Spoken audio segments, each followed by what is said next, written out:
If a judicial system cannot uphold justice, does that mean it's time for the people to revolt?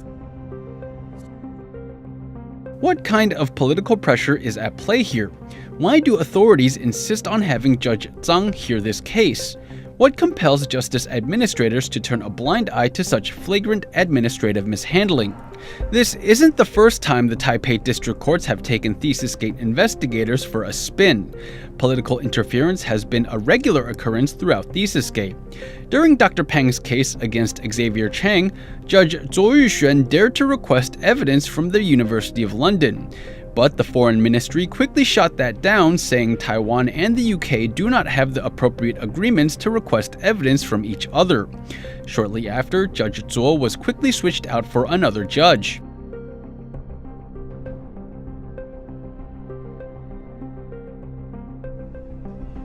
Judge Zhou was placed on parental leave for a year and a half. Then suddenly, the case against Xavier CHANG drew Judge Cai Yuxuan as Zhou's replacement. The manipulation of the court system is clear as day here.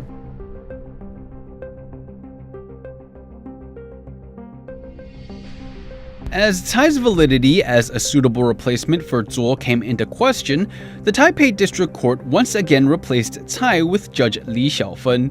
The replacement of Cai with Li may as well have been an admission of guilt that the court was playing by someone else's rules. However, there is no limit to what the other side will do to get what it wants. In Tsai Ing-wen's libel case against Dr. Dennis Peng, we see that everyone from the prosecutors to the judges are all agents of Tsai. This cabal of conspirators successfully got a warrant issued for Dr. Peng's arrest. Prosecutor Huang Wei's appointment to handle Tsai Ing-wen's case was just that, an appointment by Tsai herself. It's not uncommon for prosecutors to be given assignments based on political preferences. Huang's superior Xing Taizao attested as much during a legislative hearing. 我们一般刑事案件的时候，检察长可以指定分案嘛可以那他根据什么样的法规？好，我们这样子因为我们现在检察官都有专组都有分组了像台北地检署的话，它有黑金啦智慧财产分署、重大犯罪、国安组等等，所以它有不同的组别有不同的专业。这是我想问的，因为其实我在想说，我们有一个检察案件编号、技术分案、报结实施要点了那针对这个部分的时候，所以检察长指定分案其实是可以的那我只在想说，我们什么样的类型的时候会用那个指定分案的方式，这样的比例高不高？我刚好提到，我们一般有专组了对，专组嘛，你刚才讲说到智慧财产权等等的问题，也有证照的问题了OK， 所以我们大概基本上这些案件都会分给这些比较专组或是有专业执照的检察官来办的。对，专组有专业的部分嘛那我想请教一下检察长，就是说妨害名誉这样的案件的时候会指定分案吗？我们还有特殊案件特殊案件的话，这个或者比较社会瞩目的案件，我们有的也会分给。好，因为我在想说，在你的经验当中的时候，就是妨害名誉指定分案的情况高吗？有多少这样的案子？当然，我们一般妨害名誉的案件，因为它刑责不重了对，轻案嘛。指定案件的是不多了，不过如果是特殊的案件或者是社会瞩目案件，还是会的。是，那讲讲，我这边就想问一个，就说，因为在蔡英文告3位学者妨碍名誉案件的时候还有学者反告他诬告的案件那当时的时候，您是直接指定分案给浩谷的黄检察官了因为原本是用丙章去盖的，后来改成甲章去盖那本席不太理解，就是说为什么在这个案件当中的时候，你要用那个指定分案的方式去处理？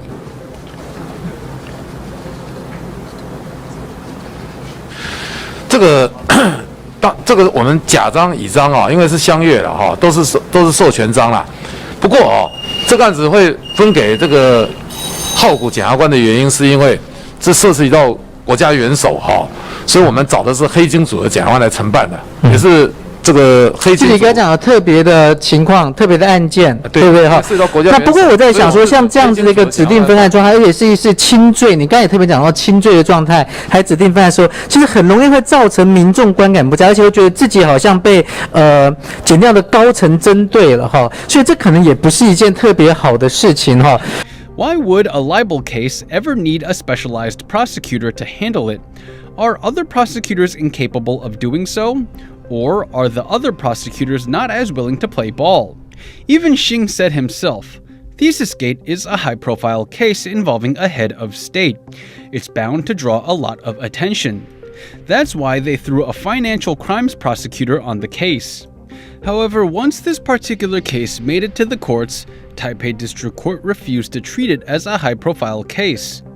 The courts rejected defense lawyers' requests to have a panel of 3 judges. Instead, they allowed morally questionable Judge Yao Nianci to continue presiding over the case alone. The courts were so afraid of summoning Tsai Ing-wen as a witness that they stalled procedures and issued an arrest warrant for Dr. Pang in hopes of putting a lid on this whole thing. High-profile cases should be identified the moment they're filed. That's not the case here, however. Justice officials seem to switch between the 2 categories to better fit their needs at the time. Courts are supposed to protect the people and uphold human rights, yet as we see here, Taipei District Court is doing the opposite. What can we expect going into the June 10th, 2022 case against Judge Zhang Yonghui?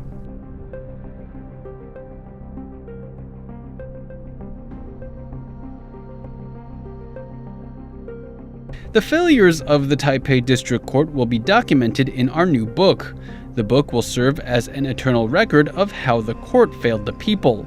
Every official who has played a role in covering up ThesisGate will be brought to justice by our hand.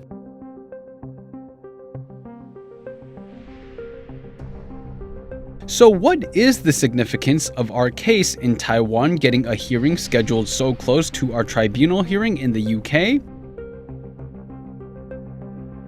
Since our defeat in Taiwan's district court on January 15, 2020, much new evidence has come to light. That, of course, includes the University of London's statement on the missing thesis published on February 2, 2022. This is what the wrongdoers are worried about. The statement is just one of many problematic areas. There are other issues with recently divulged information, including 1. Changing Tsai Ing-wen's date of award from March 14, 1984 to February 1984. 2. Making the date of award earlier than the previous thesis publication date. 3.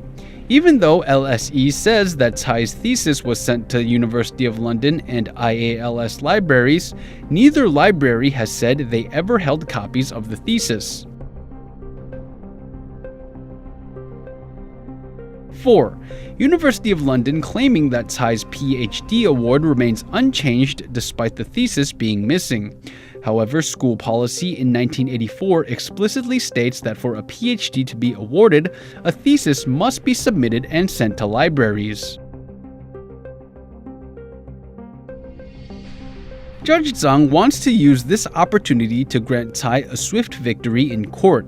But if Zhang took the time to familiarize herself with the University of London's file dumps, she would know that the school libraries never received a copy of Tsai's thesis back in 1984.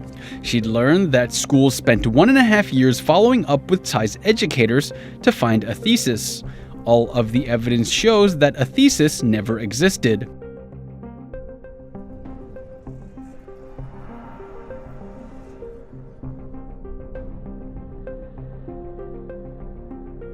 There's only one course of action for Tsai Ing-wen's group and their conspirators in London if they are to keep up this charade.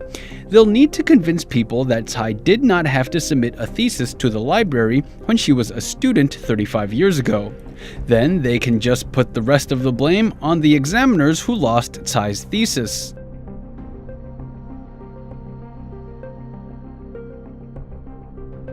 The University of London put Tsai in a corner when it said, While it remains unclear whether copies were deposited with the university's library, that has no bearing on Dr. Tsai's PhD, which was correctly awarded. 这个论文当年是35年前的论文所以当时的做法有它的做法嘛那如果你以现在的眼光去看过去的，那当然就说你或许有一些要问的问题，但是基本上我们都处理论文都按照当时的规定在处理的了处理论文都按照当时的规定在处理的了第二个部分，依照 LCE 的规定，事实上依照大部分学校的规定也是一样，每一位博士生都必须缴交论文，那么通过博士论文口试才能取得博士学位。We don't come to our current conclusion lightly. In 2020, Dr. Pang requested a copy of the University of London's regulations for internal students. He wanted to find out just how different things were for Tsai.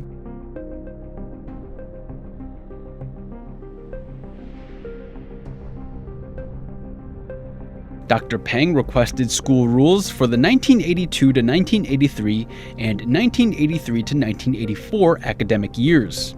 He wanted to see if the rules clearly stated that theses had to be sent to libraries before degrees were awarded.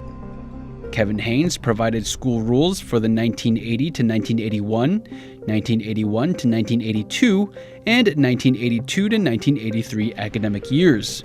He did not provide Dr. Pang's school rules for the most crucial year, 1983 to 1984. On January 28, 2022, one Philip Huang asked the following question on whatdotheyknow.com.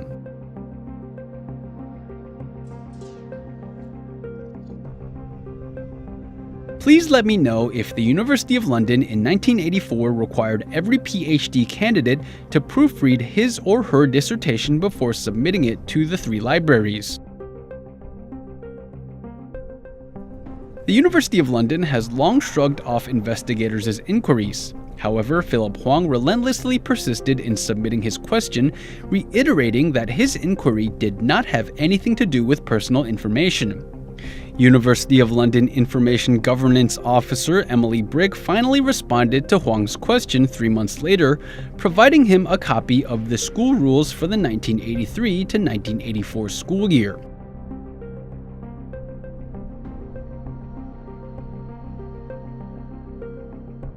Investigators thought they made a break in the case at this point, but the strange thing is that many relevant pages are missing. Page 1513 begins talking about PhD candidate regulations. However, 1513 skips to page 1525. Pages 1514 to 1524 are missing. Why is that?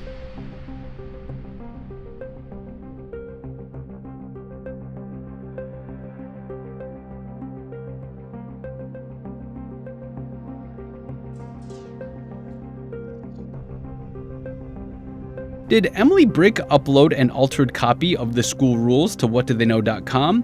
If so, then it seems like her actions were completely deliberate and flagrantly trying to dodge the central issue. Can the University of London truly claim it's not covering for Tsai? ThesisGate will see final judgment soon. Now that the University of London is concealing evidence, they are obstructing justice. Even if the Taipei district courts want to keep distorting the truth, they must realize their days are numbered. This international scandal is no longer a matter of how low Taiwan's authorities are willing to go. It's now a test of the people's collective will. Let us keep recording history and see Tsai's scandal all the way through to its very last step.